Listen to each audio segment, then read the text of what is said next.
Hello friends, ತಮಗೆಲ್ಲರಿಗೂ exams IS ಅಕಾಡೆಮಿಗೆ ಸ್ವಾಗತಿಸುತ್ತಾ ನಾನು ಅನಿಲ್ ಈ ಸಲದ KS 384 ಇಂಟು ಕೊಟ್ಟಿರುವ ಅಭ್ಯರ್ಥಿಯಾಗಿದ್ದು ಎಕ್ಸಾಮ್ IAS ಅಕಾಡೆಮಿಯಿಂದ ನಾವು ವಿರಾಟ್ 250+ ಎನ್ನುವ ಪ್ರೋಗ್ರಾಮನ್ನು ಲಾಂಚ್ ಮಾಡ್ಕೊಂಡಿದ್ದೇವೆ.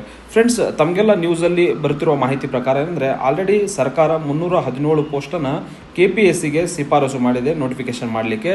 ಆ ಒಂದು ನಿಟ್ಟಿನಲ್ಲಿ ಅಂದರೆ ನೆಕ್ಸ್ಟ್ ಬರುವಂಥ ಪ್ರಿಲಿಮ್ಸಿಗೆ ಔಟ್ ಆಫ್ 400 ಟಾರ್ಗೆಟ್ 250 ಮಾಡಿದರೆ ಯಾವುದೇ ಕೆಟಗರಿಯಲ್ಲಿ GM ಆಗಿರ್ಬೋದು, SC ಆಗಿರ್ಬೋದು, OBC ಎಲ್ಲ ಕೆಟಗರಿಯದವರು ಆರಾಮಾಗಿ KS ಪ್ರಿಲಿಮ್ಸನ್ನು ಪಾಸ್ ಆಗ್ಬೋದು. ಸೊ ಆ ನಿಟ್ಟಿನಲ್ಲಿ ಎಕ್ಸಾಮ್ IAS ಅಕಾಡೆಮಿಯಿಂದ ನಾವು ಟೆಸ್ಟ್ ಸೀರೀಸ್ ಪ್ರೋಗ್ರಾಮನ್ನು ಲಾಂಚ್ ಮಾಡ್ಕೊಂಡಿದ್ದೇವೆ. ಈ ಟೆಸ್ಟ್ ಸೀರೀಸ್ ಪ್ರೋಗ್ರಾಮ್ನ ಭಾಗವಾಗಿ ನಾವು ಯೂಟ್ಯೂಬ್ನಲ್ಲಿ ಹಳೆ ಪ್ರಶ್ನೆ ಪತ್ರಿಕೆಗಳನ್ನು ಫ್ರೀಯಾಗಿ ಯೂಟ್ಯೂಬಲ್ಲಿ ಅಪ್ಲೋಡ್ ಮಾಡ್ತಾ ಇದ್ದೇವೆ. ಸೊ ಅದರಲ್ಲಿ ಪ್ರಮುಖವಾಗಿ ಏನಂದರೆ ಗಜೆಟೆಡ್ ಪ್ರೊಫೆಸರ್ 106 2020ರಲ್ಲಿ ನಡೆದಿತ್ತಲ್ಲ, ಅದರ ಪೇಪರ್ 1 ಇವತ್ತೇನೆಂದರೆ ಕ್ಲಾಸ್ 8 ನಾನು ಸ್ಟಾರ್ಟ್ ಮಾಡ್ತಾ ಇದ್ದೇನೆ. So already class 7 up to class 7 ನಾನು ಡಿಸ್ಕಷನ್ ಮಾಡಿದ್ದೇನೆ. ಇವತ್ತೇನೆಂದರೆ ಈ ಕ್ಲಾಸಲ್ಲಿ 71ನೇ ಕ್ವಶನಿಂದ 80ನೇ ಕ್ವಶನ್ವರೆಗೆ ಡಿಸ್ಕಷನ್ ಮಾಡಲಿಕ್ಕೆ ಹೋಗ್ತಾ ಇದ್ದೇನೆ. ಫ್ರೆಂಡ್ಸ್, ಈ ಕ್ಲಾಸ್ನ ಮೊದಲನೆಯ ಕ್ವಶನ್ 71ನೇ ಕ್ವಶನ್ ಆಗಿದೆ. ಇದು ಆ ಸಂದರ್ಭದ ಕರೆಂಟ್ ಅಫೇರ್ ಪ್ಲಸ್ ಏನಂದರೆ ಎಕನಾಮಿ ರಿಲೇಟೆಡ್ ಕ್ವಶನ್ ಇದೆ. ಏನಿದೆ ಅಂತ ಕ್ವಶನ್ ನೋಡಿಕೊಂಡಾಗ, India's top crude oil supplier meeting the more than 1/6 of the countries oil needs in 2018 and 2019 fiscal year was dash ಅಂತೇಳಿ. ಅಂದರೆ ಭಾರತದ 1/6 ಕ್ರೂಡ್ ಆಯಿಲ್ನ ಸಪ್ಲೈ ಮಾಡಿರುವಂಥ ಕಂಟ್ರಿ ಯಾವುದು 2018 ಮತ್ತು 19 ಅಂತೇಳಿ ಕ್ವಶನ್ಸ್ ಕೇಳಲಾಗಿದೆ. ಸೊ ಆ ನಿಟ್ಟಿನಲ್ಲಿ ನೋಡಿಕೊಂಡಾಗ ಆಪ್ಷನ್ಸ್ಗಳೇನಿದೆ ಅಂತ ನೋಡಿದಾಗ, ಫಸ್ಟ್ ಆಪ್ಷನ್ ಸೌದಿ ಅರೇಬಿಯಾ ಇದೆ, ಸೆಕೆಂಡ್ ಇರಾಕ್ ಕೊಟ್ಟಿದ್ದಾರೆ, ಥರ್ಡ್ ಇರಾನ್, ಫೋರ್ತ್ ಆಪ್ಷನ್ ಏನಂದರೆ ಅಫ್ಘಾನಿಸ್ತಾನ್ ಅಂತೇಳಿ. ಫ್ರೆಂಡ್ಸ್, ಏನಾಗಿತ್ತು ಅಂತ ಬಂದಾಗ 2018 ಮತ್ತು 19ನೇ ವರ್ಷದಲ್ಲಿ ಇರಾಕ್ ಅವರು ಭಾರತಕ್ಕೆ ಕ್ರೂಡ್ ಆಯಿಲ್ ಸಪ್ಲೈ ಮಾಡಿರುವ ದೇಶ ಲಾರ್ಜೆಸ್ಟ್ ದೇಶವಾಗಿ ಎಮರ್ಜ್ ಆಗುತ್ತೆ. ಸುಮಾರು ಭಾರತದ ಆಮದಿನಲ್ಲಿ 1/6 ಕ್ರೂಡ್ ಆಯಿಲ್ನ ಇರಾಕ್ದವರು ನಮಗೆ ಕಳಿಸ್ಕೊಡ್ತಾರೆ. ಅದಲ್ಲದೆ ಅದೇ ವರ್ಷ ಏನಾಗುತ್ತಂದರೆ ಇರಾಕ್ ಅವರು ಸೌದಿ ಅರೇಬಿಯಾನ ಹಿಂದಿಕ್ತಾರೆ. ಸೌದಿ ಅರೇಬಿಯಾನ ಹಿಂದಿಕ್ಕಿ ಅವರೇನಂದರೆ ಭಾರತಕ್ಕೆ ಅತಿ ಹೆಚ್ಚು ಕ್ರೂಡ್ ಸಪ್ಲೈ ಮಾಡುವ ದೇಶವಾಗಿ ಎಮರ್ಜ್ ಆಗ್ತಾರೆ. ಯಾಕಂದರೆ ಇರಾಕಿನ ಕ್ರೂಡ್ ಆಯಿಲ್ ಇತ್ತಲ್ಲ, ಅದು ಏನಂದರೆ ಕಾಸ್ಟ್ಲಿ ಇದ್ದಿದ್ದಿಲ್ಲ, ಸ್ವಲ್ಪ ಚೀಪರ್ ಆಗಿತ್ತು. ಮತ್ತು ಅವರ ಒಂದು ಎಕ್ಸ್ಪೋರ್ಟ್ ಏನಂದರೆ ಆ ಒಂದು ಸಂದರ್ಭದಲ್ಲಿ ಇನ್ಕ್ರೀಸ್ ಆಗಿತ್ತು. ಹಾಗಾಗಿ ಅವರು ಭಾರತಕ್ಕೆ ಅತಿ ಹೆಚ್ಚು ಸಪ್ಲೈ ಮಾಡಿರುವ ದೇಶವಾಗಿ ಎಮರ್ಜ್ ಆಗಿದ್ದಾರೆ. ಸೊ ಇದಕ್ಕೆ ಸರಿಯಾದ ಆನ್ಸರ್ ಬಂದಾಗ ಫ್ರೆಂಡ್ಸ್, ಆನ್ಸರ್ ಇರಾಕ್ ಆಗುತ್ತೆ. ಮತ್ತು ಫ್ರೆಂಡ್ಸ್, ತಮಗೆಲ್ಲ ಗೊತ್ತಿರುವ ಹಾಗೆ ಇತ್ತೀಚೆಗೆ ಅಮೇರಿಕಾ, ಇರಾನ್ ಮತ್ತು ಇಸ್ರೇಲ್ ಈ 3 ದೇಶಗಳ ನಡುವೆ ಇತ್ತೀಚೆಗೆ ಏನಂದರೆ ಕದನ ನಡೀತಾ ಇತ್ತು, ಹೋರಾಟಗಳು ನಡೀತಾ ಇದ್ವು. ಆ ಒಂದು ಸಂದರ್ಭದಲ್ಲಿ ಭಾರತದ ಕ್ರೂಡ್ ಆಯಿಲ್ ಎಷ್ಟು ನಮ್ಮ ದೇಶ ಬೇರೆ ದೇಶಗಳ ಮೇಲೆ ಡಿಪೆಂಡೆನ್ಸ್ ಇದೆ ಅಂತೇಳಿ ನ್ಯೂಸಲ್ಲಿ ಬರ್ತಾ ಇತ್ತು. ಕ್ರೂಡ್ ಆಯಿಲ್ ಆಗಿರ್ಬೋದು, ನ್ಯಾಚುರಲ್ ಗ್ಯಾಸ್ ಆಗಿರ್ಬೋದು. ಭಾರತ ಏನಂದರೆ ಸುಮಾರು 80ರಿಂದ 90% ಕ್ರೂಡ್ ಆಯಿಲ್ ಏನಂದರೆ ಹೊರದೇಶದಿಂದ ನಾವು ಬರುವಂತಹ ಇಂಪೋರ್ಟ್ ಡಿಪೆಂಡೆನ್ಸಿಯನ್ನು ಹೊಂದಿದ್ದೇವೆ. ಮತ್ತು ನ್ಯಾಚುರಲ್ ಗ್ಯಾಸ್ ಬಂದಾಗ ಟೋಟಲ್ ಏನಂದರೆ 45ರಿಂದ 50% ನಮ್ಗೆ ಏನಂದರೆ ಬೇರೆ ದೇಶದಿಂದ ನಮ್ಮ ದೇಶಕ್ಕೆ ನಾವು ಇಂಪೋರ್ಟ್ ಮಾಡ್ಕೋತೀವಿ. ಅಷ್ಟು ಏನಂದರೆ ನಾವು ಡಿಪೆಂಡೆನ್ಸ್ ಇದ್ದೀವಿ. ಈ ಒಂದು 2 ಡಾಟಾ ನಮಗೆ ಗೊತ್ತಿರಬೇಕು. ಫ್ರೆಂಡ್ಸ್, ಅದಲ್ಲದೆ ನೆಕ್ಸ್ಟ್ ಎಕ್ಸಾಮ್ ದೃಷ್ಟಿಕೋನದಿಂದ ಯಾವೆಲ್ಲ ಅಂಶಗಳನ್ನು ನಮಗೆ ಕೇಳ್ಬೋದು ಅಂತೇಳಿ ನಾನು ಹಾಕ್ಕೊಂಡಿದ್ದೇನೆ. ಮೂಲತಃವಾಗಿ ಏನಂದರೆ ನಮ್ಮದು ಕ್ರೂಡ್ ಆಯಿಲ್ ಇಂಪೋರ್ಟ್ 2025ರಲ್ಲಿ ಸ್ಟೇಟಸ್ ಏನಿತ್ತು ಅಂತ ನೋಡ್ಕೋಬೇಕು. ಅಂದರೆ 2025ರಲ್ಲಿ ನಮಗೆ ರಷ್ಯಾದವರು ಅತಿ ಹೆಚ್ಚು ಕ್ರೂಡ್ ಆಯಿಲ್ ಸಪ್ಲೈ ಮಾಡಿದ್ದಾರೆ. ಅದನ್ನು ನಾವು ನೆನ್ಪಿಟ್ಕೋಬೇಕು. ಸುಮಾರು ಏನಂದರೆ 1/3 ಕ್ರೂಡ್ ಆಯಿಲ್ ಇಂಪೋರ್ಟ್ ಏನಂದರೆ ನಾವು ರಷ್ಯಾದಿಂದ ಬಂದಿದೆ. ಅದಾದಮೇಲೆ ಏನು ಗೊತ್ತಾ, ನೆಕ್ಸ್ಟ್ ಇಂಪಾರ್ಟೆಂಟ್ ಕಂಟ್ರಿ ಬಂದಾಗ ಇರಾಕ್ ಅವರು ಮಿಡಲ್ ಈಸ್ಟಿಂದ ಏನಂದರೆ ಅತಿ ಹೆಚ್ಚು ಸಪ್ಲೈ ಮಾಡಿರುವಂಥ ಸೆಕೆಂಡ್ ರ್ಯಾಂಕ್ಡ್ ಕಂಟ್ರಿ ಇದೆ ನಮಗೆ. ನೆಕ್ಸ್ಟ್ ಥರ್ಡ್ ರ್ಯಾಂಕ್ ಇಂಪೋರ್ಟ್, ನಾವು ಅತಿ ಹೆಚ್ಚು ಇಂಪೋರ್ಟ್ ಮಾಡ್ಕೊಂಡಿರುವ ದೇಶ ಬಂದಾಗ ಸೌದಿ ಅರೇಬಿಯಾದವರು ಥರ್ಡ್ ರ್ಯಾಂಕ್ ಇದ್ದಾರೆ. ಮತ್ತು ಒಪೆಕ್ ಕಂಟ್ರಿಯಲ್ಲಿ ಇವರು ಮೇಜರ್ ಕಂಟ್ರಿಯಾಗಿ ನಮಗೆ ಎಕ್ಸ್ಪೋರ್ಟ್ ಮಾಡ್ತಾರೆ. ನೆಕ್ಸ್ಟ್ ಅದಾದಮೇಲೆ ಫೋರ್ತ್ ಕಂಟ್ರಿ ಬಂದಾಗ UAEದವರು ನಮಗೆ ಏನಂದರೆ ಕ್ರೂಡ್ ಆಯಿಲ್ನ ಸಪ್ಲೈ ಮಾಡ್ತಾರೆ. ನೆಕ್ಸ್ಟ್ ಏನಂದರೆ ಅದಾದಮೇಲೆ ಏನಂದರೆ ಅಮೇರಿಕಾದವರು ನಮಗೆ ಏನಂದರೆ ಅತಿ ಹೆಚ್ಚು ಕ್ರೂಡ್ ಆಯಿಲ್ನ ಸಪ್ಲೈ ಮಾಡಿರುವಂಥ ದೇಶವಾಗಿ 2020-25ರಲ್ಲಿ ಎಮರ್ಜ್ ಆಗಿದೆ. ಫ್ರೆಂಡ್ಸ್, ಅದಲ್ಲದೆ ಇನ್ನೊಂದು ಇಂಪಾರ್ಟೆಂಟ್ ಮಾಹಿತಿ ಏನು ಗೊತ್ತೇನೆ, ಜಗತ್ತಿನ ರಿಸರ್ವ್ಸ್ ಎಲ್ಲದವಪ್ಪ. ಕ್ರೂಡ್ ಆಯಿಲ್ ರಿಸರ್ವ್ಸ್ ಬಂದಾಗ ಅತಿ ಹೆಚ್ಚು ಕ್ರೂಡ್ ಆಯಿಲ್ ರಿಸರ್ವ್ ಇರೋದು ವೆನಿಜುವಾಲಾದಲ್ಲಿದೆ. ಅದಾದಮೇಲೆ ನೆಕ್ಸ್ಟ್ ಏನಂದರೆ ಸೌದಿ ಅರೇಬಿಯಾದಲ್ಲಿದೆ. ನೆಕ್ಸ್ಟ್ ಏನಂದರೆ ಇರಾನಲ್ಲಿದೆ. ಫ್ರೆಂಡ್ಸ್, ಸೊ ಇವು 3 ಕಂಟ್ರಿ ನಮಗೆ ಏನಂದರೆ ರಿಸರ್ವ್ಸ್ ಬಂದಾಗ, ಜಗತ್ತಿನ ರಿಸರ್ವ್ಸ್ ಬಂದಾಗ ಇವು 3 ಗೊತ್ತಿರಬೇಕು. ನೆಕ್ಸ್ಟ್ ಬಂದಾಗ ನ್ಯಾಚುರಲ್ ಗ್ಯಾಸ್ ಅತಿ ಹೆಚ್ಚು ರಿಸರ್ವ್ ಎಲ್ಲೈತೆ ಅಂತ ಬಂದಾಗ ರಷ್ಯಾದಲ್ಲಿದೆ. ಅದಾದಮೇಲೆ ನೆಕ್ಸ್ಟ್ ಏನಂದರೆ ಇರಾಕಲ್ಲಿದೆ. ನೆಕ್ಸ್ಟ್ ಅದಾದಮೇಲೆ ಇರಾನ್ ಮೇಲೆ ಇದೆ. ಸೊ ಇವು ಎಲ್ಲ ಕಂಟ್ರೀಸ್, ಇವೆಲ್ಲ ಡಾಟಾ ನಮಗೆ ಎಕ್ಸಾಮ್ ದೃಷ್ಟಿಕೋನದಿಂದ ನೆನ್ಪಿಟ್ಕೋಬೇಕಾಗುತ್ತೆ. ಸೊ ನೀವು ಕೂಡ ಇನ್ನೂ ಡೀಟೇಲ್ ಆಗಿ ರಿಸರ್ಚ್ ಮಾಡಿ ಈಗಿನ ಸ್ಟೇಟಸ್ ಏನಿದೆ ಅಂತೇಳಿ ನೀವು ನೋಡ್ಕೋಬೇಕಾಗುತ್ತೆ. ಸೊ ಅದಲ್ಲದೆ ಇಲ್ಲಿ ಮಿಡಲಲ್ಲಿ ಏನು ಗೊತ್ತಾ, why energy security matters for India ಅನ್ನೋದು ಮೇನ್ಸ್ ರಿಲೇಟೆಡ್ ಟಾಪಿಕ್ನ ನಾನು ಕೊಟ್ಟಿದ್ದೇನೆ. ನೀವೇನಂದರೆ ಇದನ್ನು ನೋಟ್ಸ್ ಮಾಡ್ಕೋಬೋದು ವಿಡಿಯೋನ ಪಾಸ್ ಮಾಡಿ. ಫ್ರೆಂಡ್ಸ್ ನೆಕ್ಸ್ಟ್ 72ನೇ ಕ್ವಶನ್. ಇದು ಆ ಸಂದರ್ಭದಲ್ಲಿ ಹಿಸ್ಟ್ರಿ ರಿಲೇಟೆಡ್ ಕ್ವಶನ್ ಕೇಳಲಾಗಿತ್ತು. ಏನಂದರೆ ಕ್ರಿಶ್ಚಿಯನ್ ರಿಲಿಜನ್ಗೆ ಒಂದು ಸಂಬಂಧಪಟ್ಟ ಒಂದು ಕ್ವಶನ್ ಕೇಳಲಾಗಿದೆ. Who among the following belongs to the protestants ಅಂತೇಳಿ ಕೇಳಲಾಗಿತ್ತು. ಅಂದರೆ ಕ್ರಿಶ್ಚಿಯಾನಿಟಿಯಲ್ಲಿ ಒಂದು ಪ್ರೊಟೆಸ್ಟೆಂಟ್ಸ್ ಎನ್ನುವ ಪಂಥ ಬರುತ್ತೆ. ಆ ಒಂದು ಪಂಥಕ್ಕೆ ಈ ಕೆಳಗಿನವುಗಳು ಯಾವ ಒಂದು ಪಂಥಗಳು ಸೇರಿದವೆ ಅಂತೇಳಿ ಕೇಳಲಾಗಿತ್ತು. ಫಸ್ಟ್ ಆಪ್ಷನ್ ನೋಡಿಕೊಂಡಾಗ ಬ್ರಿಟಿಷ್ ಆ್ಯಂಡ್ ಡಚ್ ಕೊಟ್ಟಿದ್ದಾರೆ. ಸೆಕೆಂಡ್ ಸ್ಪ್ಯಾನಿಷ್ ಮತ್ತು ಪೋರ್ಚುಗೀಸ್ ಕೊಟ್ಟಿದ್ದಾರೆ. ಥರ್ಡ್ ಏನಂದರೆ ಪೋರ್ಚುಗೀಸ್ ಕೊಟ್ಟಿದ್ದಾರೆ. ಫೋರ್ತ್ ಏನಂದರೆ ಫ್ರೆಂಚ್ ಕೊಟ್ಟಿದ್ದಾರೆ. ಫ್ರೆಂಡ್ಸ್ ಈ ಒಂದು ಕ್ವಶನ್ನ ಆನ್ಸರ್ ಮಾಡಬೇಕಂದ್ರೆ ಅದರ ಎಕ್ಸ್ಪ್ಲನೇಷನ್ ಪಾರ್ಟಲ್ಲಿ ಬ್ಯಾಕ್ಗ್ರೌಂಡಿಗೆ ಹೋಗುವ ನಾವು ಫಸ್ಟ್. ಏನಾಗುತ್ತಂದರೆ 1517ರಲ್ಲಿ ಮಾರ್ಟಿನ್ ಲೂಥರ್ ಕಿಂಗ್ ಇದ್ದಾರಲ್ಲ, ಇವರೇನೆಂದರೆ ರೋಮನ್ ಕ್ಯಾಥೋಲಿಕ್ ಎಂಬ ಪಂಥವನ್ನು ಏನಂದರೆ ಚಾಲೆಂಜ್ ಮಾಡ್ತಾರೆ. ಅದನ್ನು ಚಾಲೆಂಜ್ ಮಾಡಿ ಅಂದರೆ ಪ್ರೊಟೆಸ್ಟೆಂಟ್ ರಿಫಾರ್ಮೇಷನ್ ಎಂಬ ಚಳುವಳಿಯನ್ನು ಸ್ಟಾರ್ಟ್ ಮಾಡ್ಕೋತಾರೆ. ಆ ಒಂದು ಚಳುವಳಿಯ ಭಾಗವಾಗಿ ಏನಂದರೆ ಬ್ರಿಟಿಷರು ಮತ್ತು ಡಚ್ಚರ್ ಇದ್ದಾರಲ್ಲ, ಇವರು ಪ್ರೊಟೆಸ್ಟೆಂಟನಿಸಮ್ ಎನ್ನುವ ಒಂದು ಗುಂಪಿಗೆ ಸೇರ್ಪಡಿರುವಂತಹ ಬಣವಾಗಿತ್ತು. ಅದಲ್ಲದೆ ಏನು ಗೊತ್ತಾ, ನೆಕ್ಸ್ಟ್ ಏನಂದರೆ ಈಸ್ಟ್ ಇಂಡಿಯಾ ಕಂಪನಿ ಆಗಿರುವಂಥದ್ದು ಮತ್ತು ಡಚ್ ಈಸ್ಟ್ ಇಂಡಿಯಾ ಕಂಪನಿ ಏನಂದರೆ ಅವ್ರು ಯಾರ ಜೊತೆ ಅಸೋಸಿಯೇಟ್ ಆಗಿತ್ತು ಅಂತ ಬಂದಾಗ ಪ್ರೊಟೆಸ್ಟೆಂಟ್ ಕಂಟ್ರಿ ಜೊತೆ ಅಸೋಸಿಯೇಟ್ ಆಗಿದ್ರು. ಸೊ ಹಾಗಾಗಿ ಪ್ರೊಟೆಸ್ಟೆನ್ಸಿಗೆ ಬಿಲಾಂಗ್ ಆಗಿರುವಂಥ ಕಂಟ್ರಿ ನೋಡಿಕೊಂಡಾಗ ಬ್ರಿಟಿಷ್ ಮತ್ತು ಡಚ್ ಅಂತೇಳಿ ಇದಕ್ಕೆ ಸರಿಯಾದ ಆನ್ಸರ್. ಸೊ ಕರೆಕ್ಟ್ ಆನ್ಸರ್ ಬಂದಾಗ option 1 is the correct option ಆಗಿದೆ. ಅದಲ್ಲದೆ ನೆಕ್ಸ್ಟ್ ಇಂಪಾರ್ಟೆಂಟ್ ಆಗಿ ನಾವು ನೋಡ್ಕೊಂಡಾಗ ಫ್ರೆಂಡ್ಸ್ ಏನಾಗುತ್ತೆ ಅಂದರೆ 16ನೇ ಶತಮಾನದಲ್ಲಿ ಪ್ರೊಟೆಸ್ಟೆಂಟ್ಸ್ ರಿಫಾರ್ಮೇಷನ್ ಎಂಬ ಚಳುವಳಿ ಸ್ಟಾರ್ಟ್ ಆಗುತ್ತೆ. ಅದು ಯಾವ ಒಂದು ಅಥಾರಿಟಿನ ಚಾಲೆಂಜ್ ಮಾಡೋದ್ರ ಮೂಲಕ ಅಂದರೆ ರೋಮನ್ ಕ್ಯಾಥೋಲಿಕ್ ಚರ್ಚ್ ಇದೆಯಲ್ಲ ಅದರ ವಿರುದ್ಧವಾಗಿ ಇದು ಸ್ಟಾರ್ಟ್ ಆಗುತ್ತೆ. ನೆಕ್ಸ್ಟ್ ಇಂಪಾರ್ಟೆಂಟ್ ಆಗಿ ಈ ಪ್ರೊಟೆಸ್ಟೆಂಟ್ಸ್ ನೇಷನ್ಸ್ ಅಥವಾ ಗುಂಪುಗಳದಾವಲ್ಲ, ಇವರ ಒಂದು ಗುಣ ಏನಂದರೆ ಅವರು ಎಕ್ಸ್ಪ್ಲೋರೇಷನಲ್ಲಿ ಇಂಟ್ರೆಸ್ಟ್ ತೋರಿಸ್ತಾರೆ, ವ್ಯಾಪಾರ ಮಾಡುವಂಥದ್ರಲ್ಲಿ ತಮ್ಮ ಇಂಟ್ರೆಸ್ಟನ್ನು ತೋರಿಸ್ತಾರೆ. ಅದಲ್ಲದೇನೆಂದರೆ ಕೊಲೋನಿಯಲ್ ಎಕ್ಸ್ಪಾನ್ಷನ್ ಅಂದರೆ ಹೊಸತುಗಳ ಎಕ್ಸ್ಪಾನ್ಷನಲ್ಲಿ ತಮಗೆ ಬಹಳ ಇಂಟ್ರೆಸ್ಟ್ ಇರುತ್ತೆ. ಸೊ ಹಾಗಾಗಿ ಈಸ್ಟ್ ಇಂಡಿಯಾ ಕಂಪನಿ ಮತ್ತು ಡಚ್ ಈಸ್ಟ್ ಇಂಡಿಯಾ ಕಂಪನಿ ಇದಾವಲ್ಲ, ಇವೆರಡು ಏನಂದರೆ ಪ್ರೊಟೆಸ್ಟೆಂಟ್ಸ್ ಗ್ರೂಪ್ ಅಂತೇಳಿ ನಾವು ಕರಿಬಹುದಾಗಿದೆ. ನೆಕ್ಸ್ಟ್ ಅದಲ್ಲದೆ ನಾನು ಏನು ಗೊತ್ತಾ, ಇನ್ಫಾರ್ಮೇಷನ್ ಇರಲಿ ಅಂತ ಕ್ರಿಶ್ಚಿಯಾನಿಟಿಯಲ್ಲಿರುವಂಥ ಬ್ರಾಂಚಸ್ಸನ್ನು ಇಲ್ಲಿ ಕೊಟ್ಕೊಂಡಿದ್ದೇನೆ. ಏನಂದರೆ ಅವರಲ್ಲಿ ರೋಮನ್ ಕ್ಯಾಥೋಲಿಕ್ ಅನ್ನೋ ಬ್ರಾಂಚ್ ಇದೆ, ಪ್ರೊಟೆಸ್ಟೆಂಟ್ಸ್ ಅಂತೇಳಿ ಒಂದು ಗುಂಪಿದೆ. ನೆಕ್ಸ್ಟ್ ಏನಂದರೆ ಆರ್ಥೋಡಾಕ್ಸ್ ಅಂತೇಳಿ ಇನ್ನೊಂದು. ಟೋಟಲ್ 3 ಮೇಜರ್ ಗ್ರೂಪ್ಸ್ ಅದಾವ. ರೋಮನ್ ಕ್ಯಾಥೋಲಿಕ್ ಸೇರಿರುವಂಥ ಕಂಟ್ರಿಗಳು ಬಂದಾಗ ಸ್ಪೇನ್, ಪೋರ್ಚುಗಲ್, ಇಟಲಿ, ಪೋಲ್ಯಾಂಡ್ ಮತ್ತು ಐರ್ಲ್ಯಾಂಡ್ ಗುಂಪುಗಳಾಗಿದ್ದಾವೆ. ನೆಕ್ಸ್ಟ್ ಪ್ರೊಟೆಸ್ಟೆಂಟ್ಸ್ ಬಂದಾಗ ಏನಂದರೆ ಇಂಗ್ಲೆಂಡ್, ನೆದರ್ಲ್ಯಾಂಡ್, ಜರ್ಮನಿ, ಸ್ವೀಡನ್ ಮತ್ತು ನಾರ್ವೆ ಮತ್ತು ಡೆನ್ಮಾರ್ಕ್ ಅದರಲ್ಲಿ ಒಳಗೊಳ್ಳುತ್ತೆ. ನೆಕ್ಸ್ಟ್ ಬಂದಾಗ ಆರ್ಥೋಡಾಕ್ಸ್ ಗುಂಪಲ್ಲಿ ಬಂದಾಗ ರಷ್ಯಾ, ಗ್ರೀಸ್, ಸರ್ಬಿಯಾ ಮತ್ತು ಬುಲ್ಗೇರಿಯಾ ಕಂಟ್ರಿಗಳು ಈ ಒಂದು ಗುಂಪಿಗೆ ಸೇರ್ತವೆ. ಸೊ ಹಾಗಾಗಿ ಏನಂದರೆ ಇದಕ್ಕೆ ನಾವೇನು ಗೊತ್ತಾ, ಎಕ್ಸಾಮ್ ದೃಷ್ಟಿಯಿಂದ ನೋಡಿಕೊಂಡಾಗ British East India company surrounding ಏನಂದರೆ ಪ್ರತಿ ಸಲ ಏನಂದರೆ ಒಂದಲ್ಲ ಒಂದು ಕ್ವಶನ್ಸ್ ಕೇಳ್ತಾರೆ. ಸೊ ನಮಗೇನಂದರೆ ಎಕ್ಸಾಮ್ ದೃಷ್ಟಿಯಿಂದ ಬ್ರಿಟಿಷ್ ಈಸ್ಟ್ ಇಂಡಿಯಾ ಕಂಪನಿ ಇದೆಯಲ್ಲ, ಇದು ನಮಗೇನಂದರೆ ಬಹಳ ಇಂಪಾರ್ಟೆಂಟ್. ಎಕ್ಸಾಮಿಗೆ ಹೈ ಈಲ್ಡಿಂಗ್ ಏರಿಯಾ ಆಗಿ ಇದನ್ನು ನಾವೇನಂದರೆ ಟ್ರೀಟ್ ಮಾಡಬೇಕಾಗತ್ತೆ. ಫ್ರೆಂಡ್ಸ್ ನೆಕ್ಸ್ಟ್ 73ನೇ ಕ್ವಶನ್ ಏನಿದೆ ಅಂತ ನೋಡಿಕೊಂಡಾಗ ಇದು ಏನಂದರೆ ಕರೆಂಟ್ ಅಫೇರ್ ಪ್ಲಸ್ ಏನಂದರೆ ಎನ್ವಿರಾನ್ಮೆಂಟ್ ಲಿಂಕ್ಡ್ ಕ್ವಶನ್ ಇದೆ.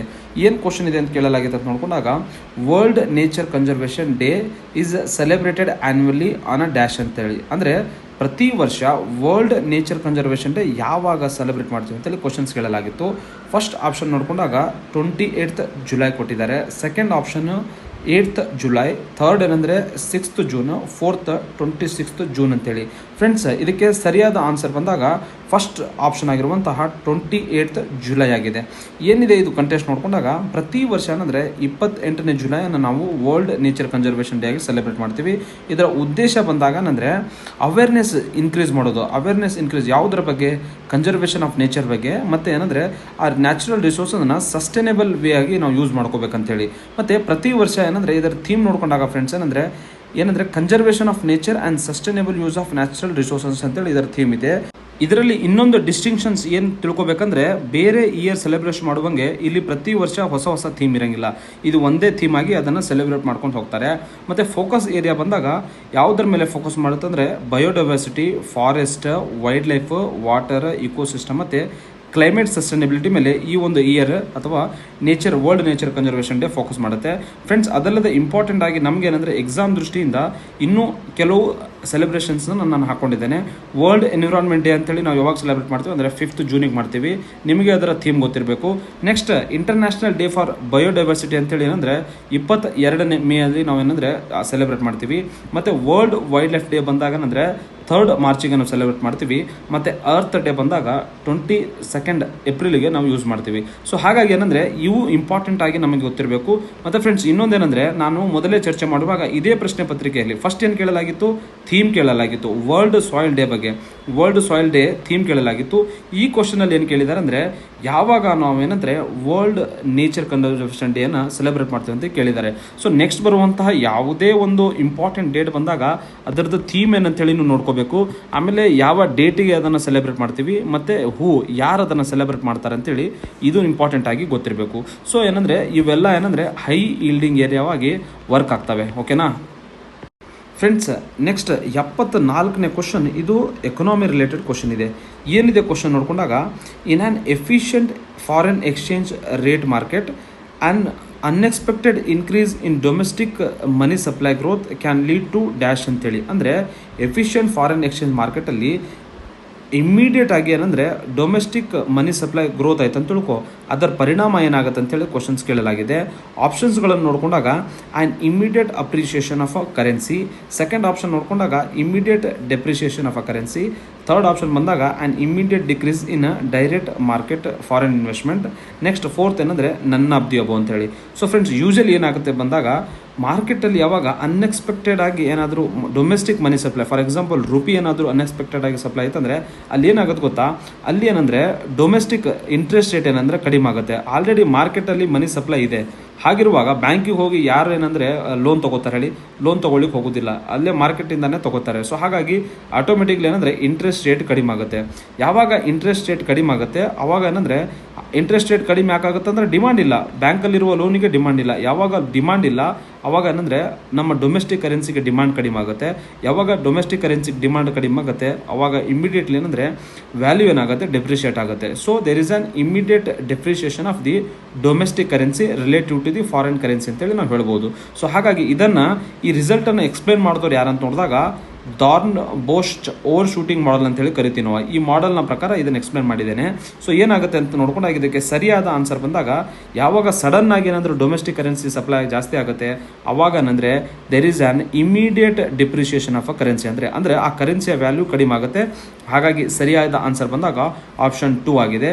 ಮತ್ತು ಅದಲ್ಲದೆ ಫ್ರೆಂಡ್ಸ್, ನಾನು ಇನ್ನೂ ಡಯಾಗ್ರಾಮೆಟಿಕ್ ಆಗಿ ನೋಡ್ಕೊಂಡಾಗ ಇಲ್ಲಿ ನಾನು ಕೊಟ್ಟಿದ್ದೇನೆ, ಯಾವಾಗ ಮನಿ ಸಪ್ಲೈ ಏನಂದರೆ ಅನ್ಎಕ್ಸ್ಪೆಕ್ಟೆಡ್ಲಿ ಇನ್ಕ್ರೀಸ್ ಆಗುತ್ತೆ, ಇಂಟ್ರೆಸ್ಟ್ ರೇಟ್ ಕಡಿಮೆ ಆಗುತ್ತೆ. ಯಾಕಂದರೆ ಜನ ಬ್ಯಾಂಕಿಗೆ ಹೋಗಿ ಲೋನ್ ತೊಗೊಳ್ಳೋದಿಲ್ಲ. ಯಾವಾಗ ಬ್ಯಾಂಕಲ್ಲಿ ಡಿಮಾಂಡ್ ಕಡಿಮೆ ಆಗುತ್ತೆ ಅದರದ್ದು ಆಟೋಮೆಟಿಕ್ಲಿ ಏನಂದರೆ ಡಿಮಾಂಡ್ ಕಡಿಮೆ ಆಯ್ತಂದರೆ ಡೊಮೆಸ್ಟಿಕ್ ಕರೆನ್ಸಿ ವ್ಯಾಲ್ಯೂ ಡಿಪ್ರಿಷಿಯೇಟ್ ಆಗುತ್ತೆ. ವ್ಯಾಲ್ಯೂ ಡಿಪ್ರಿಷಿಯೇಟ್ ಆಯ್ತಂದರೆ ಅವಾಗ ಏನಾಗುತ್ತೆ ಅಂದರೆ ಆಟೋಮೆಟಿಕ್ಲಿ ಅದರ ವ್ಯಾಲ್ಯೂ ಕಡಿಮೆ ಆಗುತ್ತೆ. ಸೊ ಹಾಗಾಗಿ ಏನಂದರೆ ನಮಗೆ ಎಕ್ಸಾಮ್ ದೃಷ್ಟಿಯಿಂದ ಇನ್ನೊಂದು ಹೇಳಬೇಕಂದ್ರೆ ಏನಾಗಿದೆ, ಇತ್ತೀಚೆಗೆ ನಮ್ಮದು ಬೇರೆ ದೇಶದ ಕಂಪೇರ್ ಮಾಡಿದರೆ ರುಪಿ ವ್ಯಾಲ್ಯೂ ಏನಂದರೆ ಡೌನ್ ಆಗ್ತಾ ಇದೆ, ಅಂದರೆ ರುಪಿ ಡಿಪ್ರಿಷಿಯೇಷನ್ ಆಗ್ತಾ ಇದೆ. ಮೊದಲು 90 ಇದ್ದಿದ್ದು ಈಗ 96 ಪರ್ ಡಾಲರ್ ಹೋಗಿದೆ ನಮ್ಮ ರುಪಿ. ಸೊ ಹಾಗಾಗಿ ಇದರ ವ್ಯಾಲ್ಯೂ ಅಲ್ಲಿ ಏನಾಗ್ತಾ ಇದೆ, ನಮ್ಮ ಮನಿ ಕರೆನ್ಸಿ ವ್ಯಾಲ್ಯೂ ಏನಾಗಿದೆ ಅಂದರೆ ಡೆಪ್ರಿಷಿಯೇಟ್ ಆಗಿದೆ ಅಂತೇಳಿ ನಮಗೆ ಗೊತ್ತಿರಬೇಕು. ನೆಕ್ಸ್ಟ್ ಇಂಪಾರ್ಟೆಂಟ್ ಎಕ್ಸಾಮ್ ದೃಷ್ಟಿಯಿಂದ ಯಾವೆಲ್ಲ ಕಾನ್ಸೆಪ್ಟ್ ಬಗ್ಗೆ ಕ್ಲಾರಿಟಿ ಇರಬೇಕಂದ್ರೆ, ಎಕ್ಸ್ಚೇಂಜ್ ರೇಟ್ ಅಂದ್ರೇನು, ಅದರಲ್ಲಿ ಯಾವ ಟೈಪ್ಸ್ ಇದಾವೆ ಅಂತೇಳಿ ಗೊತ್ತಿರಬೇಕು. ಮತ್ತು ಇನ್ಫ್ಲೇಷನ್ ಟ್ರೆಂಡ್ಸ್ ಏನಿದೆ, ಇನ್ಫ್ಲೇಷನ್ ಏನಾಗ್ತಾ ಇದೆ, ಅದಲ್ಲದೇನೆಂದರೆ ಪರ್ಚೇಸಿಂಗ್ ಪವರ್ ಪ್ಯಾರಿಟಿ ಹೇಗೆ ಮೆಜರ್ ಮಾಡ್ತಾರೆ ಅದು ಗೊತ್ತಿರಬೇಕು. ಮತ್ತು ಇಂಟ್ರೆಸ್ಟ್ ರೇಟ್ ಪ್ಯಾರಿಟಿ ಮೇಲೆ ನಮ್ಗೆ ಏನಂದರೆ ನಿಗಾ ಇರಬೇಕು. ಸೊ ಇವೆಲ್ಲ ಕಾನ್ಸೆಪ್ಟ್ ನೆಕ್ಸ್ಟ್ ಕೇಳುವ ಸಾಧ್ಯತೆ ಭಾಳ ಇದೆ. ಓಕೆನಾ. ಸೊ ಈ ರೀತಿಯಾಗಿ ಒಂದು ಕ್ವಶನ್ ಬಂತಂದರೆ ಅದರದ್ದು ನೆಕ್ಸ್ಟ್ ಎಕ್ಸಾಮ್ಸಿಗೆ ಏನು ರೆಲೆವೆನ್ಸ್ ಇದೆ, ಅದರದ್ದು ರೆಪರ್ಕಷನ್ ಏನಿದೆ ಅಂತೇಳಿ ಗೊತ್ತಿರಬೇಕು. ಫ್ರೆಂಡ್ಸ್, ನೆಕ್ಸ್ಟ್ 75ನೇ ಕ್ವಶನ್, ಇದು ಪೊಲಿಟಿ, ಅದರಲ್ಲಿ ಫಂಡಮೆಂಟಲ್ ರೈಟ್ಸ್ ರಿಲೇಟೆಡ್ ಕ್ವಶನ್ ಇದೆ.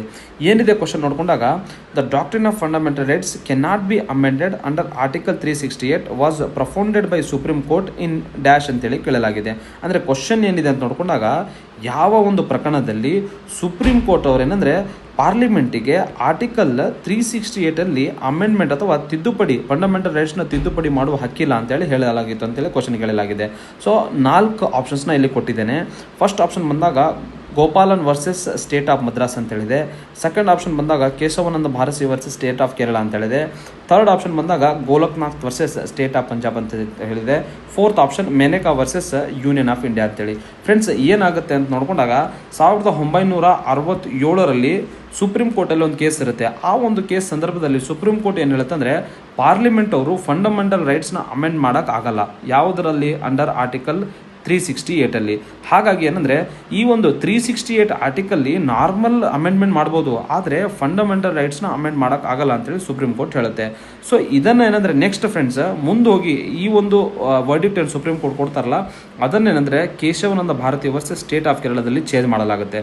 ನಾನು ನಿಮಗೆ ಓವರಾಲ್ ಆಗಿ ಕಂಟೆಸ್ಟ್ ಏನಿದೆ ಅಂತೇಳಿ ಹೇಳ್ತೀನಿ. ಅದಕ್ಕೆ ಈ ಕಂಟೆಸ್ಟ್ ಹೋಗೋಕ್ಕಿಂತ ಮುಂಚೆ ಏನಂದರೆ ಇದಕ್ಕೆ ಸರಿಯಾದ ಆನ್ಸರ್ ಬಂದಾಗ Golaknath versus state of Punjab ಅಂತೇಳಿ, ಅಂದರೆ option 3 is the correct answer. Friends, overall ಆಗಿ ಇದನ್ನು ಎವಲ್ಯೂಷನ್ ಬಂದಾಗ ಯಾವಾಗ ಏನೆಲ್ಲ ಡೆವಲಪ್ಮೆಂಟ್ಸ್ ಆಯ್ತು ಅಂತ ನೋಡ್ಕೊಂಡಾಗ 1967ರಲ್ಲಿ ಸುಪ್ರೀಂ ಕೋರ್ಟಲ್ಲಿ ಕೇಸ್ ಹೋಗುತ್ತೆ. ಆ ಕೇಸ್ನ ಹೆಸರೇನೆಂದರೆ ಗೋಲಕ್ನಾಥ್ ಕೇಸ್ ಅಂತೇಳಿ ಕರಿತೀವಿ. ಇದರಲ್ಲಿ ಪಾರ್ಲಿಮೆಂಟ್ಗೆ ಏನಂದರೆ ಅಂಡರ್ ಆರ್ಟಿಕಲ್ 368 ಒಳಗಡೆ ಫಂಡಮೆಂಟಲ್ ರೈಟ್ಸ್ನ ಅಮೆಂಡ್ ಮಾಡುವ ಅಧಿಕಾರ ಇಲ್ಲ ಅಂತೇಳಿ ಸುಪ್ರೀಂ ಕೋರ್ಟ್ ಹೇಳ್ಬಿಡುತ್ತೆ. ಇದನ್ನು ಸರ್ಕಾರ ಆಗಿನ ಸಂದರ್ಭದಲ್ಲಿ ಏನು ಮಾಡ್ತಾರೆ, 1971ನಲ್ಲಿ 24ನೇ ಸಂವಿಧಾನಿಕ ತಿದ್ದುಪಡಿ ತರ್ತಾರೆ.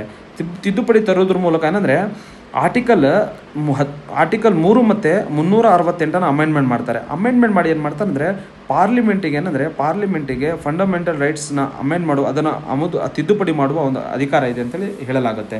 ಸೊ ಅದನ್ನು ಮತ್ತೆ ಹೋಗಿ ಸುಪ್ರೀಂ ಕೋರ್ಟಲ್ಲಿ ಕೇಸ್ ಹಾಕ್ತಾರೆ. ಕೇಸ್ ಹಾಕಿದಾಗ ಏನಾಗುತ್ತೆ ಅಂದರೆ ಕೇಸೇನೋ ಒಂದು ಭಾರತೀಯ ಕೇಸಲ್ಲಿ ಇನ್ನೊಂದು ಫೈನಲ್ ಆಗಿರುವಂತಹ ಬೆಸ್ಟ್ ವರ್ಡಿಕ್ಟ್ ಕೊಡ್ತಾರೆ. ಅದು ಯಾವಾಗ 1973ಯಲ್ಲಿ 1973ಯಲ್ಲಿ ಏನು ಹೇಳುತ್ತೆ ಸುಪ್ರೀಂ ಕೋರ್ಟ್ ಬಂದಾಗ, ಪಾರ್ಲಿಮೆಂಟ್ ಏನಂದರೆ ಸಂವಿಧಾನದ ಯಾವುದೇ ಭಾಗವನ್ನು ಅಮೆಂಡ್ ಮಾಡ್ಬೋದು ಅಥವಾ ತಿದ್ದುಪಡಿ ಮಾಡ್ಬೋದು, ಇನ್ಕ್ಲೂಡಿಂಗ್ ಫಂಡಮೆಂಟಲ್ ರೈಟ್ಸ್. ಆದರೆ ಕೆಲವು ಬೇಸಿಕ್ ಸ್ಟ್ರಕ್ಚರ್ ಅಂತೇಳಿ ಅವರು ರೆಕಗ್ನೈಸ್ ಮಾಡ್ತಾರೆ. ಆ ಬೇಸಿಕ್ ಸ್ಟ್ರಕ್ಚರನ್ನು ಅಮೆಂಡ್ಮೆಂಟ್ ಅಥವಾ ತಿದ್ದುಪಡಿ ಮಾಡಲಿಕ್ಕಾಗಲ್ಲ ಅಂತೇಳಿ ಕೇಶವನಂದ ಭಾರತಿ ಕೇಸಲ್ಲಿ ಹೇಳುತ್ತೆ. ಅದಾದಮೇಲೆ ನೆಕ್ಸ್ಟ್ ಇನ್ನೊಂದು ಏನಂದರೆ ಇದೇ ಥರ ಏನಂದರೆ 1980ಯಲ್ಲಿ ಮಿನರ್ವಾ ಮಿಲ್ಸ್ ಕೇಸ್ ಬರುತ್ತೆ. ಆ ಸಂದರ್ಭದಲ್ಲಿ ಕೂಡ ಸುಪ್ರೀಂ ಕೋರ್ಟ್ ಅವರು ಏನು ಹೇಳ್ತಾರೆ ಅಂದರೆ ಅದೇ same reaffirmed the basic structure doctrine ಅಂತೇಳಿ. ಅಂದರೆ ಪಾರ್ಲಿಮೆಂಟ್ ಸಂವಿಧಾನದ ಯಾವುದೇ ಭಾಗವನ್ನು ಏನಂದರೆ ಅಮೆಂಡ್ ಮಾಡ್ಬೋದು, ಆದರೆ ಅದಕ್ಕೆ ಲಿಮಿಟೇಷನ್ ಇದೆ. ಯಾವುದರ ಮೇಲೆ ಲಿಮಿಟೇಷನ್ ಅಂದರೆ ಬೇಸಿಕ್ ಸ್ಟ್ರಕ್ಚರನ್ನು ಸಂವಿಧಾನದಲ್ಲಿ ಯಾವುದೇ ರೀತಿಯಿಂದ ಪಾರ್ಲಿಮೆಂಟಿಗೆ ಅಧಿಕಾರ ಕೊಟ್ಟಿಲ್ಲ ಅಂತೇಳಿ ಇನ್ನೊಮ್ಮೆ ಅದನ್ನು ಮಿನರ್ವಾ ಮಿಲ್ಸ್ ಕೇಸಲ್ಲಿ ಹೇಳುತ್ತೆ. ಸೊ ಹಾಗಾಗಿ ಫ್ರೆಂಡ್ಸ್, ಒಂದು ಆಪ್ಷನ್ ಬಂತಂದರೆ ಅದರ ಎಲ್ಲ ಆಪ್ಷನ್ಸ್ನ ನಮಗೆ ನೆಕ್ಸ್ಟ್ ಎಕ್ಸಾಮ್ಸ್ಗೆ ಗೊತ್ತಿರಬೇಕು. ಸೊ ಹಾಗಾಗಿ 4 ಆಪ್ಷನ್ಸ್ನ ಇಲ್ಲಿ ಚರ್ಚೆ ಮಾಡಿದ್ದೇನೆ. ನೆಕ್ಸ್ಟ್ 76ನೇ question make in India initiative ಬಗ್ಗೆ ಇತ್ತು. ಇದನ್ನು ಕರೆಂಟ್ ಅಫೇರ್ ಕ್ವಶನ್ ಅಂತೇಳಿ ಕ್ಯಾಟಗರೈಸ್ ಮಾಡ್ಬೋದು. ಏನಿದೆ ಕ್ವಶನ್ ನೋಡ್ಕೊಂಡಾಗ, as a part of make in India program light combat helicopter production started in which one of the following places in India ಅಂತೇಳಿ. ಅಂದರೆ make in India ಪ್ರಾಜೆಕ್ಟಲ್ಲಿ ಲೈಟ್ ಕಾಂಬ್ಯಾಕ್ಟ್ ಹೆಲಿಕಾಪ್ಟರ್ನ ಎಲ್ಲಿ ತಮ್ಮ ಪ್ರೊಡಕ್ಷನ್ ಸ್ಟಾರ್ಟ್ ಮಾಡಿದ್ರು ಇಂಡಿಯಾದಲ್ಲಿ ಕ್ವಶನ್ ಕೇಳಲಾಗಿದೆ. ಫಸ್ಟ್ ಆಪ್ಷನ್ ನೋಡ್ಕೊಂಡಾಗ ಗುರುಗ್ರಾಮ, second Vizag, third Cochin, fourth Bengaluru ಅಂತೇಳಿ. ಫ್ರೆಂಡ್ಸ್, ಏನಾಗಿತ್ತು ಅಂದರೆ ಮೇಕ್ ಇನ್ ಇಂಡಿಯಾ ಪ್ರಾಜೆಕ್ಟಲ್ಲಿ ಹಿಂದೂಸ್ತಾನ್ ಏರೋನಾಟಿಕ್ ಲಿಮಿಟೆಡ್ HAL ಅಂತೇಳಿ ಕರಿತೀವಲ್ಲ, ಅವ್ರು ಏನು ಮಾಡ್ತಾರೆ ಅಂದರೆ ಲೈಟ್ ಕಾಂಬ್ಯಾಕ್ಟ್ ಹೆಲಿಕಾಪ್ಟರ್ ಆಗಿರುವಂತಹ ಪ್ರಚಂಡನ ಪ್ರೊಡಕ್ಷನ್ ಸ್ಟಾರ್ಟ್ ಮಾಡ್ತಾರೆ. ಎಲ್ಲಿ ಅಂತ ಬಂದಾಗ ಬೆಂಗಳೂರಿನಲ್ಲಿ ಸ್ಟಾರ್ಟ್ ಮಾಡಿರ್ತಾರೆ. ಸೊ ಹಾಗಾಗಿ ಇದಕ್ಕೆ ಸರಿಯಾದ ಆನ್ಸರ್ ಬಂದಾಗ ಆಪ್ಷನ್ 4 ಬೆಂಗಳೂರು ಆಗಿದೆ. ಅದಲ್ಲದೆ ಇತ್ತೀಚಿನ ಬೆಳವಣಿಗೆ ನೋಡಿಕೊಂಡಾಗ ತೇಜಸ್ MK-1A ಅಂತೇಳಿ ಅದರದ್ದು ಪ್ರೊಡಕ್ಷನ್ ಕೂಡ ಬೆಂಗಳೂರಿನಲ್ಲೇ ಆಗ್ತಾ ಇದೆ. ಫ್ರೆಂಡ್ಸ್, ಈ ಕ್ವಶನ್ಸ್ ಅಲ್ಲದೆ ಇತ್ತೀಚಿನ ಮೇಕ್ ಇನ್ ಇಂಡಿಯಾದಲ್ಲಿ ಆಗಿರ್ಬೋದು ಮತ್ತು ಓವರಾಲ್ ಆಗಿ ಎಲ್ಲಿ ಡಿಫೆನ್ಸ್ ಪ್ರೊಡಕ್ಷನ್ಸ್ ಆಗ್ತಾ ಇದೆ ಅಂತೇಳಿ ನಾನು ಕೆಲವು ಇಂಪಾರ್ಟೆಂಟ್ ಪಾಯಿಂಟನ್ನು ಹಾಕ್ಕೊಂಡಿದ್ದೇನೆ. ಅದರಲ್ಲಿ ಪ್ರಮುಖವಾಗಿ ಬಂದಾಗ ಏನಂದರೆ C-295 ಟ್ರಾನ್ಸ್ಪೋರ್ಟ್ ಏರ್ಕ್ರಾಫ್ಟ್ ಅಂತೇಳಿ ಇದನ್ನು ಮ್ಯಾನುಫ್ಯಾಕ್ಚರ್ ಮಾಡ್ತಿರೋದು Tata advanced system and Airbus ಅನ್ನುವ ಪ್ರೈವೇಟ್ ಕಂಪನಿ ಇದನ್ನು ಮ್ಯಾನುಫ್ಯಾಕ್ಚರ್ ಮಾಡ್ತಾ ಇದೆ. ನೆಕ್ಸ್ಟ್ ಇದರ ಫೈನಲ್ ಅಸೆಂಬ್ಲಿ ಇದನ್ನು ಎಲ್ಲಿ ಪ್ರೊಡಕ್ಷನ್ ಮಾಡ್ತಾ ಇದೆ ಬಂದಾಗ ಗುಜರಾತಿನ ವಡೋದರಲ್ಲಿ ಇದನ್ನು ಪ್ರೊಡಕ್ಷನ್ ಮಾಡ್ತಾ ಇದ್ದಾರೆ. ಮತ್ತು ಇನ್ನೊಂದು ಇದರದ್ದು ಇಂಪಾರ್ಟೆನ್ಸ್ ಬಂದಾಗ ಇದನ್ನೇನೆಂದರೆ ಭಾರತದ ಮೊದಲ private sector military aircraft manufacturing facility ಅಂತೇಳಿ ಕರೆಯಲಾಗಿದೆ. ನೆಕ್ಸ್ಟ್ ಇಂಪಾರ್ಟೆಂಟ್ ನ್ಯೂಸಲ್ಲಿರುವಂತಹ ಡಿಫೆನ್ಸ್ ಸಿಸ್ಟಮ್ ಬಂದಾಗ ಆಕಾಶ್ ಮಿಸೈಲ್ ಸಿಸ್ಟಮ್ ಇದು ನ್ಯೂಸಲ್ಲಿತ್ತು. ಇದನ್ನು ಆಕಾಶ್ ಮಿಸೈಲ್ ಸಿಸ್ಟಮ್ ಡೆವಲಪ್ ಮಾಡಿದವರು ಯಾರಂದರೆ DRDOದವ್ರು ಡೆವಲಪ್ ಮಾಡ್ತಾ ಇದ್ದಾರೆ. ಮತ್ತು ಮ್ಯಾನುಫ್ಯಾಕ್ಚರಿಂಗ್ ಯಾವ ಕಂಪನಿಗಳು ಮಾಡ್ತಾ ಇದೆ ಬಂದಾಗ ಭಾರತ್ ಡೈನಾಮಿಕ್ಸ್ ಲಿಮಿಟೆಡ್ ಅಥವಾ BDL ಅಂತ ಹೇಳಿ ಕರಿತೀವಿ. ಮತ್ತು ಅವುಗಳ ಜೊತೆಗೆ ಭಾರತ್ ಎಲೆಕ್ಟ್ರಾನಿಕ್ಸ್ ಲಿಮಿಟೆಡ್ BEL ಇವು ಎರಡೂ ಕಂಪನಿ ಸೇರಿ ಏನಂದರೆ ಮ್ಯಾನುಫ್ಯಾಕ್ಚರ್ ಮಾಡ್ತಾ ಇದ್ದಾವೆ. ಮತ್ತು ಆಕಾಶ್ ಮಿಸೈಲ್ ಸಿಸ್ಟಮ್ನ ಫ್ರೆಂಡ್ಲಿ ಕಂಟ್ರಿ ಸ್ನೇಹ ಕಂಟ್ರಿಗಳ ಮೇಲೆ ನಾವು ಎಕ್ಸ್ಪೋರ್ಟ್ ಮಾಡ್ತಾ ಇದ್ದೀವಿ. ನೆಕ್ಸ್ಟ್ ಇಂಪಾರ್ಟೆಂಟ್ ಆಗಿ ರಿಪೀಟೆಡ್ ಆಗಿ ಬೇರೆ ಬೇರೆ ಎಕ್ಸಾಮ್ಸಲ್ಲಿ ಕೇಳಿರುವುದು ಮತ್ತು ನ್ಯೂಸಲ್ಲಿರುವಂತಹ ಡಿಫೆನ್ಸ್ ಸಿಸ್ಟಮ್ ಬಂದಾಗ ಬ್ರಹ್ಮೋಸ್ ಮಿಸೈಲ್ ಭಾಳ ನ್ಯೂಸಲ್ಲಿರುತ್ತೆ. ಇದು ಭಾರತ ಮತ್ತು ರಷ್ಯಾ ನಡುವಿನ ಜಾಯಿಂಟ್ ವೆಂಚರ್ ಆಗಿರುವಂಥ ಒಂದು ಡಿಫೆನ್ಸ್ ಪ್ರೊಡಕ್ಷನ್ ಆಗಿದೆ. ಮ್ಯಾನುಫ್ಯಾಕ್ಚರ್ ಇದನ್ನು ಮಾಡೋರು ಬ್ರಹ್ಮೋಸ್ ಏರೋಸ್ಪೇಸ್ ಅನ್ನುವ ಕಂಪನಿ ಇದೆ, ಅವರು ಇದನ್ನು ಮ್ಯಾನುಫ್ಯಾಕ್ಚರ್ ಮಾಡ್ತಾರೆ. ಮತ್ತು ಇತ್ತೀಚೆಗೆ UP ಲಕ್ನೋದಲ್ಲಿ ಏನಂದರೆ ತಮ್ಮ ಒಂದು ಮ್ಯಾನುಫ್ಯಾಕ್ಚರಿಂಗ್ ಹೊಸ ಪ್ರೊಡಕ್ಷನ್ ಯೂನಿಟ್ನ ಅಲ್ಲಿ ಸ್ಥಾಪನೆ ಮಾಡಿದ್ದಾರೆ. ಅದಲ್ಲದೆ ನೆಕ್ಸ್ಟ್ ಇಂಪಾರ್ಟೆಂಟ್ ಡಿಫೆನ್ಸ್ ಡೆವಲಪ್ಮೆಂಟ್ ಬಂದಾಗ advanced toad artillery gun system ಅಂತೇಳಿ ATAGS ಎನ್ನುವ ಸಿಸ್ಟಮನ್ನು DRDOದವರು ಡೆವಲಪ್ ಮಾಡ್ತಾ ಇದ್ದಾರೆ. ಮತ್ತು ಮ್ಯಾನುಫ್ಯಾಕ್ಚರರ್ ಯಾರಂತ ಬಂದಾಗ ಭಾರತ್ ಫಾರ್ಜ್ ಮತ್ತು ಟಾಟಾ ಅಡ್ವಾನ್ಸ್ ಸಿಸ್ಟಮ್ ಅವರು ಇದನ್ನು ಮ್ಯಾನುಫ್ಯಾಕ್ಚರ್ ಮಾಡ್ತಾ ಇದ್ದಾರೆ. ಇದರ ಫೀಚರ್ಸ್ ಬಂದಾಗ 155 mm ಇಂಡಿಜಿನಿಯಸ್ ಆರ್ಟಿಲರಿ ಗನ್ ಅಂತ ಹೇಳಿ ಇದನ್ನು ಕರಿತೀವಿ. ಫ್ರೆಂಡ್ಸ್, ಇನ್ನೊಂದು ಕರ್ನಾಟಕದಲ್ಲಿ ಬೆಳವಣಿಗೆ ಆಗಿರುವಂತಹ ಪ್ರಮುಖ ಬೆಳವಣಿಗೆಗಳಲ್ಲಿ ಇಂಡಿಯನ್ ಮಲ್ಟಿ ರೋಲ್ ಹೆಲಿಕಾಪ್ಟರ್ ಅಂತೇಳಿ IMRH ಅಂತೇಳಿ ಅದು ನೆಕ್ಸ್ಟ್ ಜನರೇಷನ್ 13 ಟನ್ ಹೆಲಿಕಾಪ್ಟರ್ ಇದೆ, ಅದನ್ನು ಡೆವಲಪ್ ಮಾಡ್ತಿರೋರು HALದವ್ರು ಮಾಡ್ತಾ ಇದ್ದಾರೆ. ಎಲ್ಲಿ ಮಾಡ್ತಾ ಇರೋದು ಬಂದಾಗ ಅದರ ಪ್ರೊಡಕ್ಷನ್ ತುಮಕೂರಲ್ಲಿ ಮಾಡ್ಬೇಕಂತೇಳಿ ಪ್ಲಾನ್ ಮಾಡ್ಕೊಂಡಿದ್ದಾರೆ. ಸೊ ಡಿಫೆನ್ಸ್ ಬಂದಾಗ ಒಂದು ಕ್ವಶನ್ ಬಂತಂದರೆ ಅದರ ರಿಲೆವೆಂಟ್ ನೆಕ್ಸ್ಟ್ ಏನು ಕೇಳ್ಬೋದು ಅಂತೇಳಿ ನ್ಯೂಸಲ್ಲಿ ಬರುವಂತಹ ಮತ್ತು ಮ್ಯಾಗ್ಝಿನಲ್ಲಿ ಬರುವಂತಹ ಎಲ್ಲ ಅಂಶಗಳನ್ನು ನಾವು ಗಮನದಲ್ಲಿ ಇಟ್ಕೋಬೇಕಾಗತ್ತೆ. ಸೊ ಹಾಗಿತ್ತಂದರೆ ನೆಕ್ಸ್ಟ್ ಒಂದು ಈಸಿಯಾಗಿ ಒಂದು ಕ್ವಶನ್ನ ಅರ್ನ್ ಮಾಡ್ಬೋದು. ನೆಕ್ಸ್ಟ್ 77ನೇ ಕ್ವಶನ್, ಇದು ಜಾಗ್ರಫಿ ರಿಲೇಟೆಡ್ ಕ್ವಶನ್ ಇದೆ. ಏನಿದೆ ಕ್ವಶನ್ ನೋಡ್ಕೊಂಡಾಗ dash represents the features of both emergent and submergence coast ಅಂತೇಳಿ. ಫ್ರೆಂಡ್ಸ್ 4 ಆಪ್ಷನ್ಸ್ನ ಕೊಟ್ಟಿದ್ದೇನೆ. ಒಂದು ಫಸ್ಟ್ ಆಪ್ಷನ್ ಬಂದಾಗ ಕಂಪೌಂಡ್ ಕೋಸ್ಟ್, ಸೆಕೆಂಡ್ ಬಂದಾಗ neutral, third simple coast, fourth retrograded coast ಅಂತೇಳಿ. ಅಂದರೆ ಎಮರ್ಜೆನ್ಸ್ ಮತ್ತು ಸಬ್ಮರ್ಜೆನ್ಸ್ ಕೋಸ್ಟಲ್ಲಿ ಬರ್ತವೆ, ಕರಾವಳಿ ಪ್ರದೇಶಗಳು ಬರ್ತವೆ. ಈ ಎರಡೂ ಪ್ರದೇಶಗಳಿಗೆ ಏನಂದರೆ ಎರಡೂ ಒಳಗೊಂಡಿರುವಂತಹ ಒಂದು ಹೊಸ ಒಂದು ಕರಾವಳಿ ಪ್ರದೇಶ ಕ್ರಿಯೇಟ್ ಆಗುತ್ತೆ. ಆ ಒಂದು ಕರಾವಳಿ ಪ್ರದೇಶದ ಫೀಚರ್ ಏನಂತೇಳಿ ಕೇಳಲಾಗಿದೆ. ಸೊ ತಮಗೆಲ್ಲ ಗೊತ್ತಿರುವ ಹಾಗೆ ಕಂಪೌಂಡ್ ಕರಾವಳಿ ಯಾವಾಗ ರೆಡಿ ಆಗುತ್ತಂದರೆ ಇವು ಎಮರ್ಜೆನ್ಸ್ ಕೋಸ್ಟ್ ಮತ್ತು ಸಬ್ಮರ್ಜೆನ್ಸ್ ಕೋಸ್ಟ್ ಎರಡು ಫೀಚರ್ಸ್ ಇತ್ತಂದರೆ ಅದನ್ನು ನಾವೇನಂದರೆ ಕಂಪೌಂಡ್ ಕೋಸ್ಟ್ ಅಂತೇಳಿ ಕರಿತೀವಿ. ಸೊ ಹಾಗಾಗಿ ಇದಕ್ಕೆ ಸರಿಯಾದ ಆನ್ಸರ್ ಬಂದಾಗ ಕಂಪೌಂಡ್ ಕೋಸ್ಟ್ ಎಂಬುದು ಸರಿಯಾದ ಆನ್ಸರ್ ಆಗಿದೆ. ಮತ್ತು ಅದಲ್ಲದೆ ಕಂಪೌಂಡ್ ಮತ್ತು ಎಮರ್ಜೆನ್ಸ್ ಮತ್ತು ಸಬ್ಮರ್ಜೆನ್ಸ್ ಬಂದಾಗ ಫ್ರೆಂಡ್ಸ್ ಇಂಡಿಯಾದ ಎಕ್ಸಾಂಪಲ್ ತೊಗೊಂಡು ನಮಗೆ ಹೇಳ್ತೀನಿ. ನಮ್ದು ಅಂದರೆ 7516 ಕಿಲೋಮೀಟರ್ ಏನಂದರೆ ಕೋಸ್ಟ್ ಲೈನ್ ಇದೆ. ಅದರಲ್ಲಿ ನಾವೇನಂದರೆ ಈಸ್ಟ್ ಕೋಸ್ಟ್ ಇದೆಯಲ್ಲ, ಪೂರ್ವ ಕರಾವಳಿಯನ್ನು ನಾವೇನಂತ ಕರಿತೀವಿ ಅಂದರೆ ಎಮರ್ಜ್ಡ್ ಕೋಸ್ಟ್ ಅಂತೇಳಿ ಕರಿತೀವಿ. ಅದೇ ರೀತಿ ಏನಂದರೆ ಪಶ್ಚಿಮದ ಕರಾವಳಿ ವೆಸ್ಟರ್ನ್ ಕೋಸ್ಟನ್ನು ಏನಂದರೆ ಸಬ್ಮರ್ಜ್ಡ್ ಕೋಸ್ಟ್ ಅಂತೇಳಿ ಕರಿತೀವಿ. ಈ ಎರಡೂ ಫೀಚರ್ಸನ್ನು ಒಳಗೊಂಡಿರುವಂತಹ ಒಂದು ಕರಾವಳಿ ಪ್ರದೇಶವನ್ನು ನಾವು ಕಂಪೌಂಡ್ ಕೋಸ್ಟ್ ಅಂತೇಳಿ ಕರಿತೀವಿ. ಇದೇ ಕ್ವಶನಲ್ಲಿ ಕೇಳಲಾಗಿದೆ. ಸೊ ಹಾಗಾಗಿ ಏನಂದರೆ ನಮಗೆ ಇಂಪಾರ್ಟೆಂಟ್ ಆಗಿ ಅಂದರೆ ನೆಕ್ಸ್ಟ್ ಎಕ್ಸಾಮ್ ದೃಷ್ಟಿಯಿಂದ ಏನು ಕೇಳ್ಬೋದು ಅಂದರೆ ಭಾರತದಲ್ಲಿರುವಂತಹ ಸಬ್ಮರ್ಜೆನ್ಸ್ ಕೋಸ್ಟ್ ಯಾವುದು ಮತ್ತು ಎಮರ್ಜೆನ್ಸ್ ಕೋಸ್ಟ್ ಯಾವುದು ಅಂತೇಳಿ ಕೇಳಲಾಗುತ್ತೆ. ಸೊ ಭಾರತದಲ್ಲಿ ಎಮರ್ಜೆನ್ಸ್ ಕೋಸ್ಟ್ ಬಂದಾಗ ಈಸ್ಟರ್ನ್ ಕೋಸ್ಟ್ ಅಂತ ಕರಿತೀವಿ ಅಥವಾ ಪೂರ್ವ ಕರಾವಳಿ, ಮತ್ತು ಸಬ್ಮರ್ಜ್ಡ್ ಆಗಿರುವಂಥ ಕೋಸ್ಟ್ ಬಂದಾಗ ಏನಂದರೆ ವೆಸ್ಟರ್ನ್ ಕೋಸ್ಟ್ ಅಂತೇಳಿ ಕರಿತೀವಿ. ಮತ್ತು ಈ ಸಬ್ಮರ್ಜ್ಡ್ ಕೋಸ್ಟ್ನ ಇನ್ನೊಂದು ಫೀಚರ್ಸ್ ಏನು ಬಂದಾಗ ಅಲ್ಲಿ ಏನಂದರೆ ಲಗೂನ್ಸ್ ಭಾಳ ಇರ್ತವೆ, ಎಚ್ಚುರೀಸ್ ಇರ್ತಾವೆ ಮತ್ತು ಕ್ರೀಕ್ಸ್ ಅಂದರೆ ಮ್ಯಾಂಗ್ರೋವ್ ಭಾಳ ಇರ್ತಾವೆ ಅಲ್ಲಿ. ಆಮೇಲೆ ಎಮರ್ಜೆಂಟ್ ಬಂದಾಗ ಏನು ಫೀಚರ್ಸ್ ಅಂತ ಬಂದಾಗ ಅಲ್ಲಿ ಏನಂದರೆ ಸೆಡಿಮೆಂಟ್ ಡೆಪಾಸಿಟ್ಸ್ ಭಾಳ ಇರ್ತಾವೆ, ನದಿಯಿಂದ ಫಾರ್ಮ್ ಆಗಿರುವಂಥ ಡೆಲ್ಟಾ ಕೂಡ ಅಲ್ಲಿ ಭಾಳ ಫಾರ್ಮ್ ಆಗಿರುತ್ತೆ. ಸೊ ಹಾಗಾಗಿ ಕೋಸ್ಟಲ್ ರಿಲೇಟೆಡ್ ಫೀಚರ್ಸ್ ಎಕ್ಸಾಮ್ ದೃಷ್ಟಿಯಿಂದ ಬಹಳ ಇಂಪಾರ್ಟೆಂಟ್ ಆಗುತ್ತೆ. ಫ್ರೆಂಡ್ಸ್ ನೆಕ್ಸ್ಟ್ 78ನೇ ಕ್ವಶನ್, ಇದು ಹಿಸ್ಟ್ರಿ ರಿಲೇಟೆಡ್ ಕ್ವಶನ್ ಇದೆ. ಏನಿದೆ ಕ್ವಶನ್ ನೋಡ್ಕೊಂಡಾಗ by the treaty of Allahabad of 1765 East India company obtained dash ಅಂತೇಳಿ ಕೇಳಲಾಗಿದೆ. ಅಂದರೆ 1765ರಲ್ಲಿ ಅಲಹಾಬಾದ್ ಟ್ರೀಟಿ ಮೂಲಕ ಈಸ್ಟ್ ಇಂಡಿಯಾ ಕಂಪನಿಗೆ ಏನು ಸಿಕ್ಕಿತ್ತು ಅಂತೇಳಿ ಕೇಳಲಾಗಿದೆ.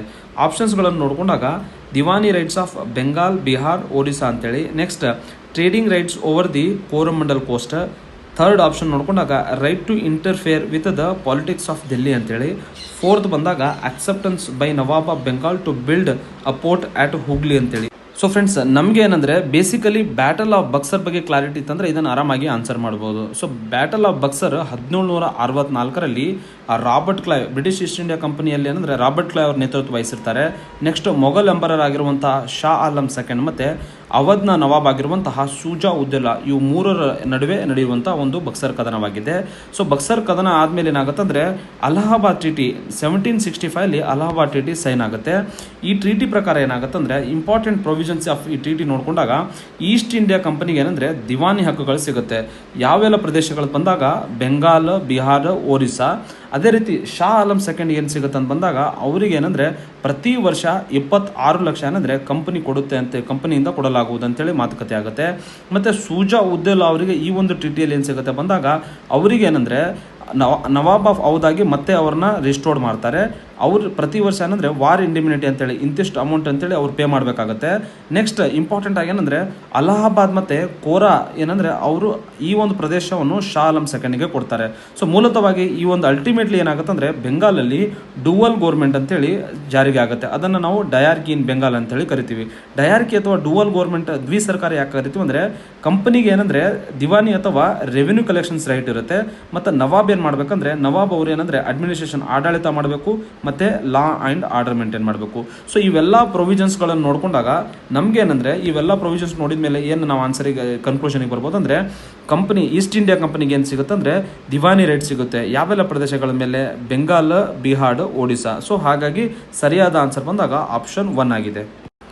ನೆಕ್ಸ್ಟ್ 79ನೇ ಕ್ವಶನ್, ಇದು current affair, international relation current affair ಇದೆ. ಇದು ಏನಿದೆ ಕ್ವಶನ್ ನೋಡ್ಕೊಂಡಾಗ, United Kingdom has left European Union on dash and has entered and 11 month transition period ಅಂತೇಳಿ ಕ್ವಶನ್ ಕೇಳಲಾಗಿತ್ತು.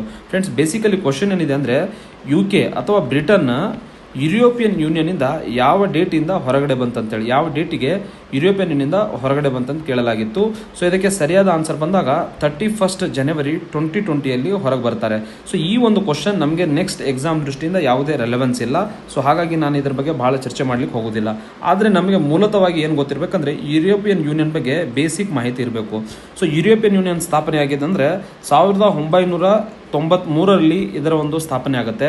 ನೆಕ್ಸ್ಟ್ ಯಾವ ಒಂದು ಟ್ರೀಟಿ ಅಂತ ಬಂದಾಗ ಅಂದರೆ, ಮಾಸ್ಟ್ರಿಚ್ ಎನ್ನುವ ಟ್ರೀಟಿಯ ಮೂಲಕ ಯುರೋಪಿಯನ್ ಯೂನಿಯನ್ ಸ್ಥಾಪನೆ ಆಗುತ್ತೆ. ಮತ್ತು ಹೆಡ್ ಕ್ವಾರ್ಟರ್ಸ್ ಬಂದಾಗ ಬೆಲ್ಜಿಯಂನ ಬ್ರಿಸೆಲ್ಸಲ್ಲಿ ಇದರ ಹೆಡ್ ಕ್ವಾರ್ಟರ್ ಇದೆ.